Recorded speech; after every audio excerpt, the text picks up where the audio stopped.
نجمہ پری حیرت اور خوشی سے چلا اٹھی۔ یہ اس کا شوہر آفتاب تھا۔ آفتاب پریزاد کا چہرہ غصے سے سرخ ہو رہا تھا۔ اس نے اپنی بیوی سے کہا، میں بڑی مشکلوں سے تمہارے چچا کے ہاتھوں سے بچ کر آ رہا ہوں۔ تمہارے چچا نے تمہاری شادی بادشاہ سلامت سے کرانے کے لالچ میں مجھے پرندہ بنا کر ایک پنجرے میں بند کر دیا تھا۔ آج وہ مجھے لے کر ایک ویران علاقے میں گیا کہ میری گردن مروڑ کر میرا کام تمام کر دے، مگر اس نے جیسے ہی مجھے اپنی گرفت میں لینے کے لیے پنجرے میں ہاتھ ڈالا تو میں نے زور سے اس کی ہتھیلی پر کاٹ دیا۔ درد کے مارے اس کی چیخ نکل گئی۔ اس نے جلدی سے اپنا ہاتھ باہر نکال لیا۔ میں پھرتی سے پنجرے کے کھلے دروازے سے باہر نکل آیا اور ایک طرف کو پرواز کرنے لگا۔ وہ کافی دیر تک میرے پیچھے بھاگتا رہا، مگر پھر میں ایک گھنے درختوں کے پتوں کے پیچھے چھپ گیا۔ وہ مجھے ادھر ادھر ڈھونڈتا رہا، پھر مایوس ہو کر چلا گیا۔ اب میں سیدھا یہیں آ رہا ہوں۔ نجمہ گھبرا کر بولی، خدا کے لیے آپ کہیں چھپ جائیے، ایسا نہ ہو کہ وہ پھر آپ پر جادو کر دے۔ پھر ابھی اس کی بات مکمل ہی ہوئی تھی کہ باہر کا دروازہ بڑے زور سے کھلا۔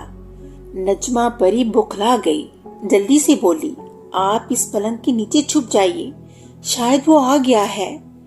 آفتاب کے لیے چھپنے کے علاوہ کوئی چارہ نہ تھا۔ وہ جلدی سے پلنگ کے نیچے گھسنے لگا، مگر اتنے میں وہ مکار بوڑھا اعظم آ گیا۔ اس نے نہایت غصے سے کہا، آفتاب، اب تیرا چھپنا بیکار ہے، میں نے تجھے دیکھ لیا ہے۔ اب میں تمہیں زندہ نہیں چھوڑوں گا، کیونکہ تو نے میرے ہاتھ پر اتنی زور سے چونچ ماری کہ اس میں سے خون نکلنے لگا اور درد بھی بہت ہو رہا ہے۔ چل باہر نکل، ورنہ پکڑ کے کھینچتا ہوں تیری ٹانگ۔ آفتاب پریزاد بیچارہ چپ چاپ باہر آ گیا۔ نجمہ پری کی آنکھوں میں آنسو تیرنے لگے تھے اور اعظم پریزاد آفتاب کو گھورنے لگا۔ چونکہ وہ آفتاب کی طرف متوجہ تھا، اس لیے وہ ستارہ پری کو نہ دے سکا، جو دبے قدموں اس کی طرف پیچھے کی جانب سے بڑھ رہی تھی۔ اس کے ہاتھوں میں وہی سونے کی کیل تھی جو اس نے آفتاب کے سر سے نکالی تھی۔ اعظم کے قریب پہنچ کر ستارہ پری نے اچھل کر وہ کیل اس کے سر میں پیوست کر دی۔ اعظم زمین پر گر کر تڑپنے لگا اور پھر زیادہ دیر نہ گزری تھی کہ وہ ایک پرندہ بن کر اڑا اور کھڑکی میں بیٹھ گیا، اور وہ ستارہ پری کو گھور رہا تھا۔ اپنے ظالم اور لالچی چچا سے نجات پا کر نجمہ پری بے حد خوش نظر آ رہی تھی۔ اس نے ستارہ پری کے سر پر ہاتھ پھیرتے ہوئے اس کی عقل مندی اور پھرتی کی تعریف کی۔ آفتاب نے بھی اس کو شاباش دی۔ باہر گلی میں چند پریوں کے شریر بچے غلیل سے درختوں پہ لگے ہوئے پھلوں اور چھوٹے پرندوں کا نشانہ لے رہے تھے اور پتھر مار رہے تھے۔ اچانک ایک بچے کی نظر کھڑکی میں بیٹھے ہوئے بوڑھے اعظم پر پڑی، جو اب پرندے کی شکل میں تبدیل ہو گیا تھا۔ اس نے تاک کر جو غلیل سے ایک پتھر مارا تو اس کی کھوپڑی کے 2 ٹکڑے ہو گئے۔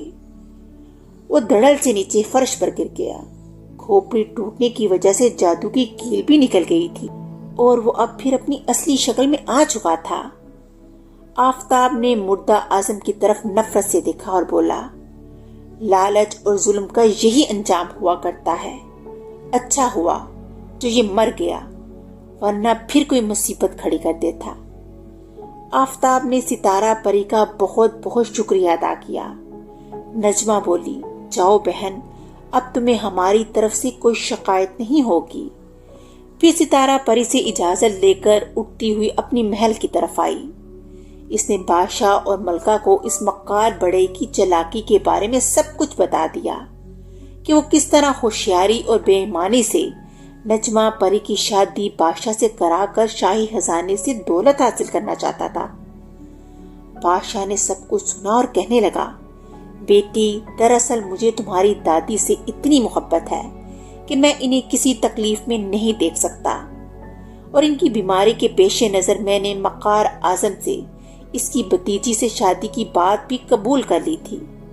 مجھے اس کے دل کی بات کا کوئی پتہ نہ تھا کہ وہ اس شادی کے پیچھے کون سا مطلب رکھتا تھا۔ چلو اچھا ہوا ہم اس کی چالاکی اور فریب سے بچ گئے، ستارہ کی امی نے کہا، اور پھر بادشاہ اور ملکہ کے علاوہ دادی جان نے بھی اس واقعے پر بہت افسوس کا اظہار کیا۔